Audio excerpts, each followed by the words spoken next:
Hey guys, you're welcome back to my YouTube channel. If this is your first time of watching me, my name is Nurse MJ and I'm so happy to have you on this channel today. And to my returning subscribers, you already know how much you mean to me, right? Or do I need to say it again? Thank you all so much. And I also noticed that I have over 6,000 of you now on this channel. Guys, I am so emotional right now because I wouldn't have been able to pull through with this journey. You know, when I started, it was just, I'm like, how is this gonna go? But you guys have been there all the way to cheer me up, to support, to leave your comments in any way, like, share. You guys have been super amazing, and I really do appreciate each and every one of you for your support. Thank you all so much because I know you're getting me to 10K soon. Who's that woman looking right back? Today, this particular content, I am going to need you to really pay attention to all of the information I'll be sharing. And mind you, do not skip any part of this video because I am shooting this content. This was actually not the video I planned to share with you guys. The video I planned to share was, I think, from my last video was maybe five commonly asked NHS interview questions. That was what I planned to share with you guys, but I got more requests about this topic and I thought, okay, let's share this first and then that will come after. So this topic was requested. I am shooting this video by popular demand. In this video, I'm going to share with you 5 different ways that you can increase your monthly pay and take home as a registered nurse in the United Kingdom. And guess what? You do not have to quit your current job in order to make more money as a registered nurse in the United Kingdom. You're working with the NHS or at a private practice. This is for you. This is for all of you. So if you're really interested in this topic, I'll need you to keep watching this video. Do not skip any part of this video because every second is laced with very key and important information. So before I dive in quickly into the information for today, right? If you love my content, kindly encourage me by clicking on the super thanks icon to, support me. And what do I plan to do with the donation I get through the super thanks, right? I am going to be supporting some nurses with some of the proceeds from the donation, and also support myself with my travel journey because I am a budding travel blogger. So your donation will really mean a lot to me. So I'll be activating the membership feature very soon. And what are you going to get if you are a subscribed member? Yeah, so subscription is different from being a member, right? And I'll talk more about that later, maybe as a post, or in another video. So let me not take so much of your time with this content because I want it to be a very quick and straight to the point content. Okay, so how to increase your monthly income as a registered nurse. And I said you do not have to quit your current job. Either you're working at a private practice or with the NHS. This is for everyone. And the first I'm going to mention is agency. Now, quite a number of people are mixing this up. Some people think that these agencies are the recruitment agencies. This is different. So this is for people who are already in the United Kingdom, working, practicing as a registered nurse. These agencies, we call it agency nursing because they are like private agencies, like recruiters, in the UK. Not that some of them do recruit from overseas, but for a nurse who is already working and registered in the UK, if you're working with agency, you're working with them to do some extra shifts. And the beautiful thing about agency is that you make a whole lot more. In fact, if you're working with a good agency as a registered nurse, as a band 5 registered nurse, you can be earning as high as £42 per hour or even more. Next you can earn is around say £23 pounds per hour. And this rate also depends on if you're working on the weekends, during the week, night shift, or on bank holidays. And what are bank holidays, which I will get to also quickly? Bank holidays are special days that even banks do not open, right? So that's what we call bank holidays in the United Kingdom. So really, agency shift is what everybody is going for. With agency shifts, I'm not exaggerating, right? You can make as much as £5,000 extra. Depends on you, without quitting your job. Yeah, you heard me right. Okay, so I'm gonna dive into that more before the end of this video. And then the next one I'm going to talk about, which I have already mentioned briefly, guys, is bank holidays. Like I was saying earlier, bank holidays are special days in the week or in a month. Holidays like maybe spring holiday, different holidays that we've got in a year. So if you check your calendar, you'll see some special holidays in the United Kingdom. And if you're registered with the agency or with your hospital for bank shifts, right, you can pick up shifts on bank holidays, okay, and you earn more.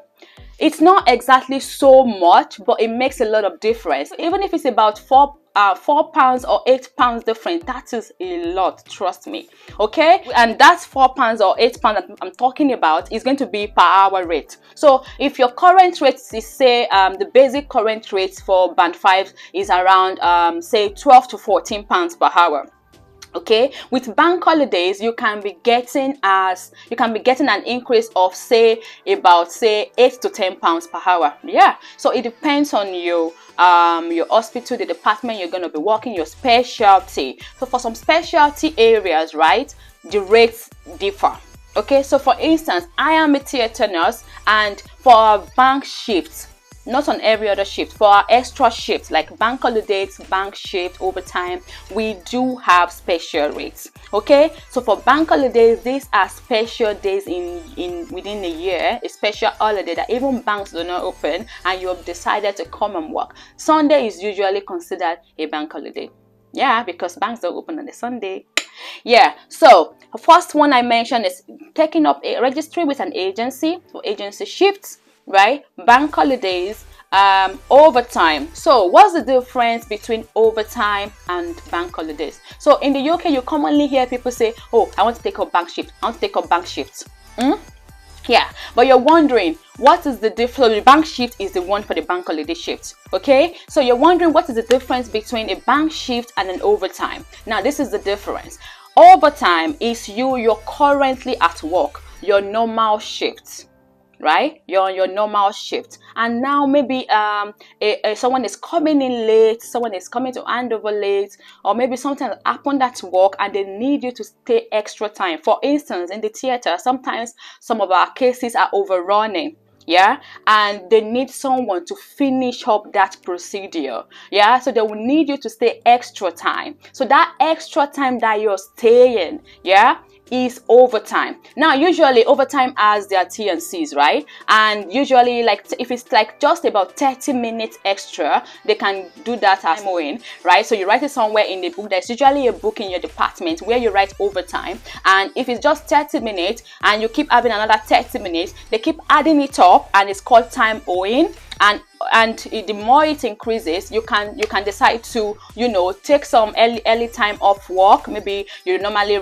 close like say 5:30, and you have time owing. Maybe you have about 1 hour time owing, 30 minutes different. Like, so let me make this very clear. So if you're working today and say you're supposed to close like 5:30, but instead of closing at 5:30, you're closing at 6. That's extra 30 minutes, right? That 30 minutes, you can write it down in your overtime book in the department in your time owing book in the department as you've done extra time, 30 minutes. But usually, most of the hospitals or most establishments will not pay you for just 30 minutes. So the payment for overtime usually starts from 1 hour. So 30 minutes is usually like time owing. So now, instead of closing 5:30 on another day shift, because you have 30-minute time owing, you can decide to take it and say, I think we're free today. I was being owed 30 minutes yesterday. Can I take my time owing? Yes, it's your right. In case you don't know, you can take that time off because they're owing you. Is that all right? Is that clear? Yeah. But now, if you're working and you've worked beyond for 30 minutes up to an hour, that is a standard reason for overtime pay. That is an overtime. And a lot of people have a confusion between if overtime is more pay than bank shift pay. Yeah, I've had that confusion too in the past, and when I asked my line manager, she told me that overtime pay is higher. You know the reason why overtime pay is higher? Because it's an emergency. You're at work and they really need you to stay, and they're very desperate. They rather have you to stay than having to call someone or struggling. So this is the reason why, that was the reason my line manager gave me, and this is the reason why overtime pay is higher than bank shifts. Okay, but you know, it might just be 1 hour or 2 hour overtime, but it's something, right? Okay, so that is one way to increase your overall pay. If you do it, if you're in a department that is always short, you're always overrun, and you always like volunteer to do an overtime, write it down, you make more money. Okay, so I've mentioned agency shift, bank holidays, and overtime. Now the next one I'm going to mention is night shift. In case you've not heard about it a lot, you see that some nurses, if you check in your department, you will see that some nurses, yeah, they do only night shifts. And some of them will give you reasons that, oh, they have to take care of the family, they have to do this. Oh, sugar, should I bust your bubble? It's because of the money. Night shifts, not only does it give you more of these, yeah, it also gives you more money. Go and ask anywhere. In the UK, yeah, not a lot of people want to do night shift, and this is the reason why a lot of people take this opportunity to their own advantage. Okay, night shift pay more, up to like £4 or up to like £4 to £8 extra for night shift. Now, if it's now a weekend shift, which takes me to the 5th way that you can increase your income, right? If it's a weekend shift, especially Sunday. So now combine a night shift on a Sunday. More money, more money. Okay, so when you're combining your shift or your request, in case you don't know, you can request for shifts. So usually if you work with NHS, you're going to have an employee online access that you can access your router. Okay, and there are options on it where on the top left corner of your screen, you'll see the options. So usually when you go through your employee online, expand it to the full site, then on your top left, you're going to see every option: how to request your annual leave, how to request for off duty. Okay, so you can change shifts as much as you want, as long as they are still available.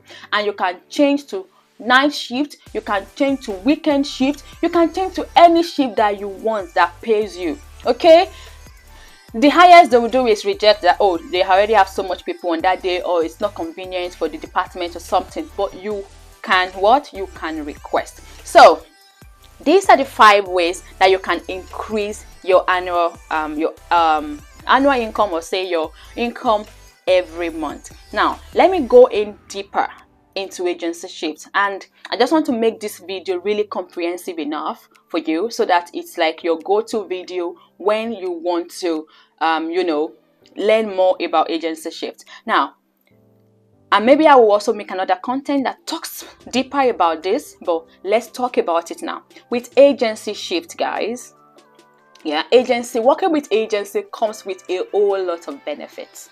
That's the first thing I want you to know. It comes with a whole lot of benefit.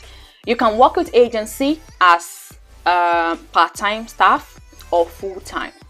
But if you're a new nurse in the United Kingdom and you do not have your indefinite leave to remain yet, I would advise that you work with agency part-time, which is what most people do. So with agency, they have a lot of clients that they'll connect you to. And to even qualify to register with an agency, you usually recommend, ideally, you should have at least 1 year experience working as a registered nurse in the United Kingdom. And depending on your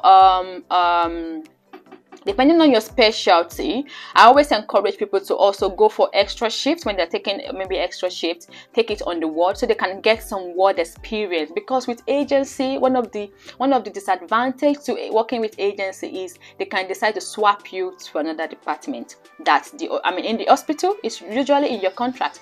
In that hospital can decide to take you to another department where they really need you if they are already fully staffed by the time you get there. It happens, and I know it's annoying, but it happens. Yeah. So with agency, the first thing is that you need to have at least worked in the United Kingdom as a registered nurse for at least 1 year. Okay, so you register with agency, supply, look out for numbers of agencies that you can register with. Yeah, and some of my recommended ones, I'll just give there are a lot of them, but I'll give like 5. So one is A24, Tonbury Nursing, Heidi Medical, Nursing Personnel, Nurse Plus.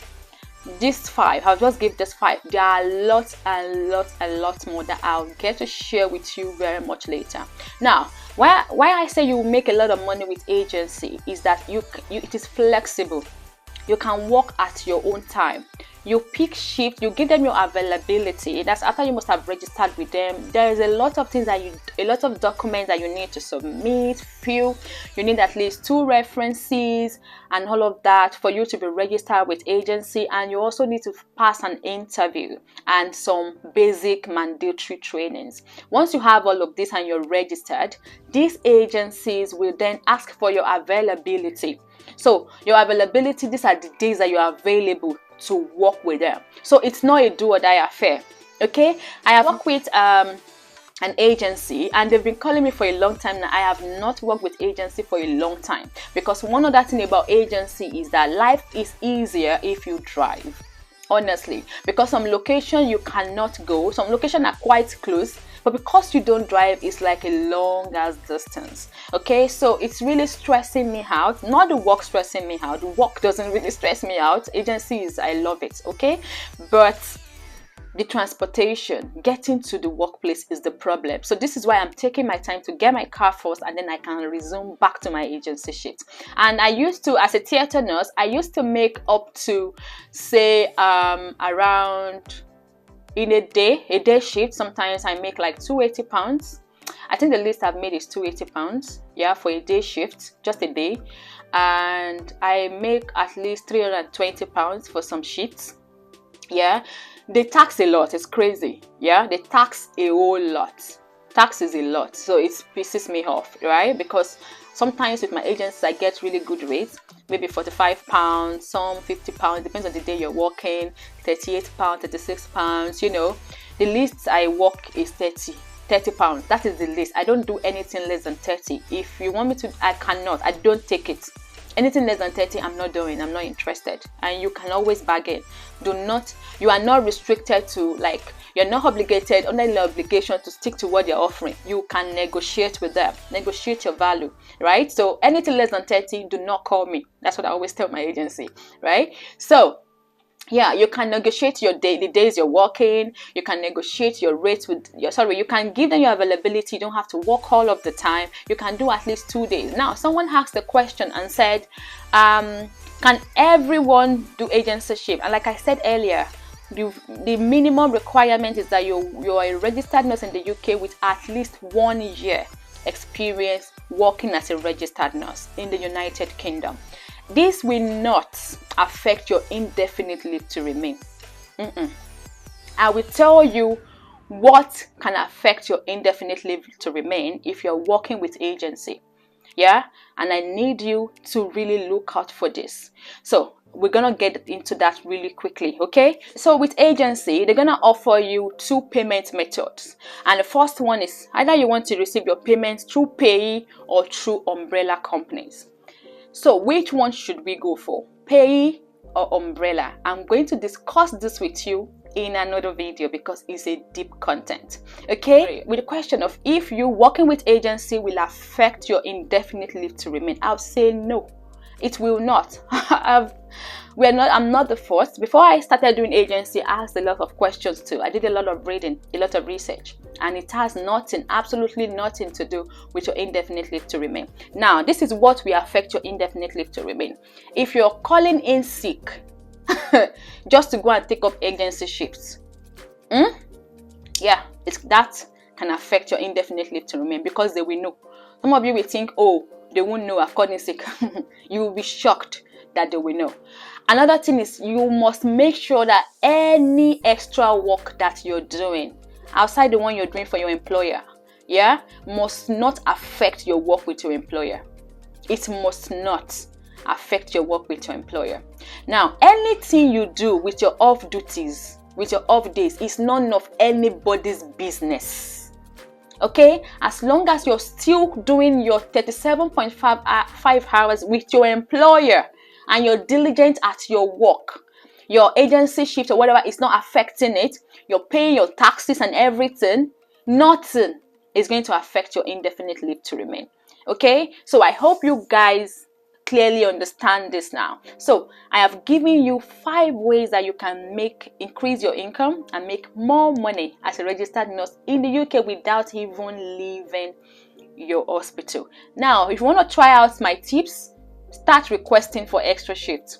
Okay, request for night shift, request for weekend shift, and see what happens with that. Okay, let me know. I think you're gonna have to send me some